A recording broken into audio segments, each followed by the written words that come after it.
Welcome back. Kintsugi Koko here. Welcome to my quirky, eclectic vlog. Has anyone ever seen the TikTok video? She's like, who told guys looking like a fly was attractive? That's how it just felt. Oh, goodness gracious. So, today was absolutely beautiful. The sun was out and shining, and the UV index was so high. I could feel the sun's rays penetrating my skin, y'all. It felt so good. Ah, makes me so excited for summer. I can't wait to fall asleep in the sunlight and take naps. Today, I thought it would be fun to talk about one of my quirks. So, I'm sure there's a lot of other people who do this, right? And I find it so funny and so beautiful. But I've also kind of found like a spiritual practice almost to it in a way.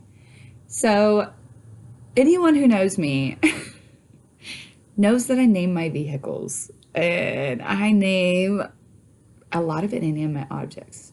So, back to the car part of it though. Every car I have ever named really like took care of me in a sense. Like I never got hurt or nothing crazy ever happened in my vehicle, you know what I mean? Knock on wood. Anywho, sir. Oh, I scratched my knuckle. Anywho.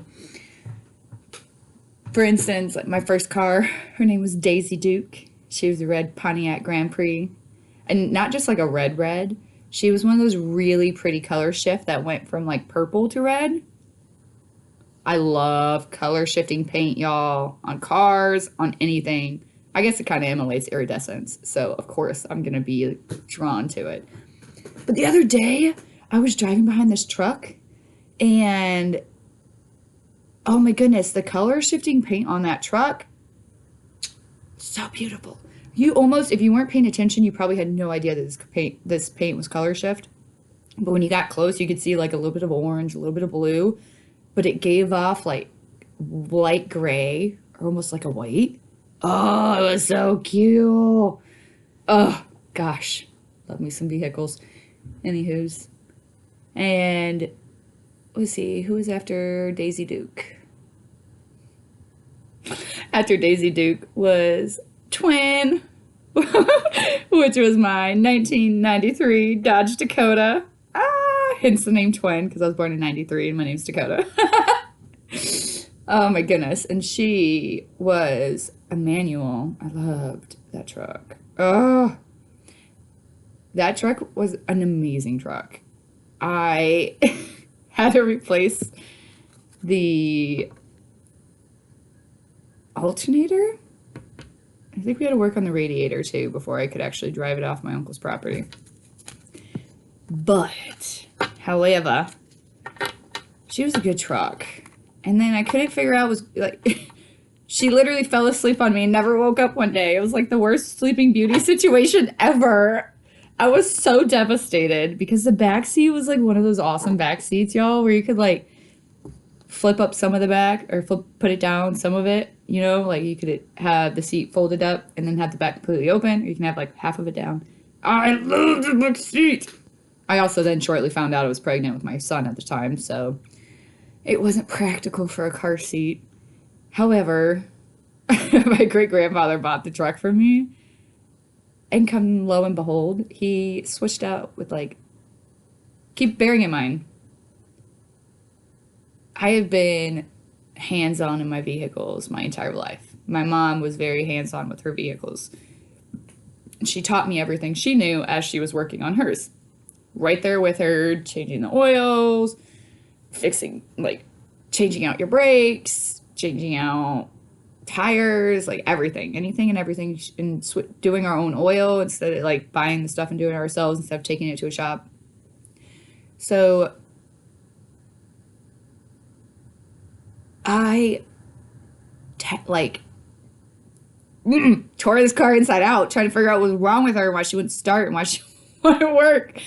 We even took it to have like the battery tested several times. Every time the battery came back fine. When I sold to my grandfather, my papa, literally he bought a $200 battery. I don't know if it was $200. He bought a brand new battery, very high quality, and it started right up. I was so devastated. Like, are you kidding me? That was it? Ugh. You live and you learn, right? Oh, and then after Daisy Duke, we had Twin. After Twin, I had my Azuzu, which ironically is the only one I did not name. And that vehicle, man, I was on an interstate when a piston shot out the side of the freaking engine. That was terrifying. And I had just dropped my son off at daycare. So I think the source above, divine guidance, because, oh my goodness, I could not imagine my kid being in the vehicle when that would happen. Luckily, I was not too far away from work. However, we ended up having to get a new vehicle. That was the only car I didn't name, and that was like the biggest ever to happen. So name your shit, because it lets your shit know you love it. And then after my Isuzu, I had Lola, which is a Nissan Sentra, and I named her Lola after Phil Coulson's car, Lola. We are, and actually, ironically, I'm wearing my DC right now. However, we love us some Marvel. Speaking of DC, anybody else play Justice League with their uncles and cousins all the time when they were growing up? Obviously, I was always Wonder Woman because I was the oldest girl that was playing, so I got to pick Wonder Woman because I said so. And ironically now, some people like to be cheeky and say I have a resemblance to Gal Gadot. So came full circle. I used to pretend to be Wonder Woman as a little girl, and now I get mentioned that I resemble her as an adult. So huzzah! I'm eating cherries, dried cherries. We learned, before I continue on with my cars, we learned why we're obsessed with cherry-flavored sodas is probably because we just really need the antioxidants from cherries. So to help me not drink soda as much, I started snacking on cherries and drinking cranberry juice. So the more you know, the more you know, you know? Let's see, who was after Lola? I guess my next car after Lola would be Bubbles, because after Lola went out with a bang. She absolutely saved my life for me, ending her life. So Lola was a trooper. When I had Lola, the first time she guarded my life, I was T-boned from the side by a teenager blowing through a stop sign. That was fun. Very scary. I had a lot of bad injuries from that I absolutely healed from. Huzzah. Yay me. Ta-da. And the second time was actually Super Bowl Sunday 2020. And I hit a patch of black ice on the highway going 60. I spun off the highway and hit a road sign. That was very terrifying as well. And an experience for the books that we do not want to duplicate. We learned very quickly, though. That was one of those experiences for sure that absolutely was terrifying. But right before it happened, I was really caught. Like, I wasn't caught in my head, but I was not having positive thoughts because the weather was pretty bad. And that was a very rough week for me in general, a very emotional week. And I was carrying a sense of guilt that didn't even belong to me, but I took on the responsibility part of my trauma is I should have known better. I should have done better. I should have seen it coming. However, we are all human. We all live and we learn. And it doesn't go to plan, but that is a-okay. Because it's just showing us a new way to go, right?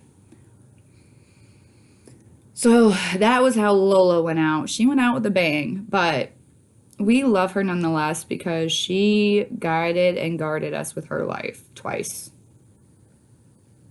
And I was using another vehicle, but it wasn't like my vehicle, so I'm not going to say that they were mine. I had, for a while, like my sister would pick me up and like be my little chauffeur. And then after that, I was using a father-in-law, or yeah, my father-in-law's car at the time. So yeah, and then now we have Bubbles. My Bubbles. I'm like Finding Nemo when they're in the tank. My Bubbles. That's why her name's Bubbles. Well, she's blue, so she just reminds me of Bubbles. She's like a cute little card. So this is my Bubbles. I just got my blade fixed on my cry cut, so I'm gonna be making my business cards. I'm also going to be making a sticker for my window for a little decal of my Bubbles. And also, I named my house Miss Viridian. She is a stunning home. She is the most beautiful, thoughtful soul. Anytime we have any storms or anything, I always give her extra validation to let her know I see her and I appreciate her guiding and guarding our house. We had a gnarly windstorm last year, and I'm talking about like high winds. And our house was almost shaking. It felt like it was gnarly. And I remember before I went to bed, I was like, Viridian, I know you got us. I know you're going to protect us. I know you're going to guard us. Thank you so much for doing what you do. We see you. We appreciate you. We love you. The next morning, y'all, I woke up. 3 trees fell around my property line. And when I say around, I mean literally not one fell into my property line. One fell parallel to our property line on the south side of our lawn. And then on, I guess, the southwest side of our lawn. And then the west side of our was it the west side? To the north of our house, one tree fell into the woods away from our property. And then not too far away from it, one fell diagonally that way. Kind of the same north area pointing. But y'all, not a single one fell into my yard, into my property. Viridian held me up, man. She got my back. We love us, Viridian. Viridian's amazing. She's been a phenomenal home. We absolutely love her, especially in this transition period. She's going above and beyond, doing her damn thing, keeping us safe and guarding us. So we love naming our inanimate objects. We are imbuing them with our love and imbuing them with our magic. And in return, they guide and guard and protect us just as much as we honor and venerate them, right? Or I think that's the right word, venerate, whatever. It's late. Words. But yeah, so my advice to y'all is you got some inanimate objects that you utilize on a daily basis or you rely on. Name those suckers. Love on them. Talk to them. Because guess what? You treat them like friend and family, they're going to treat you like friend and family. I don't care if they're inanimate. Everything has soul. Everything has energy in it, right? And if you love on that energy, you're going to raise the vibration of it. And in return, it's got your back, right?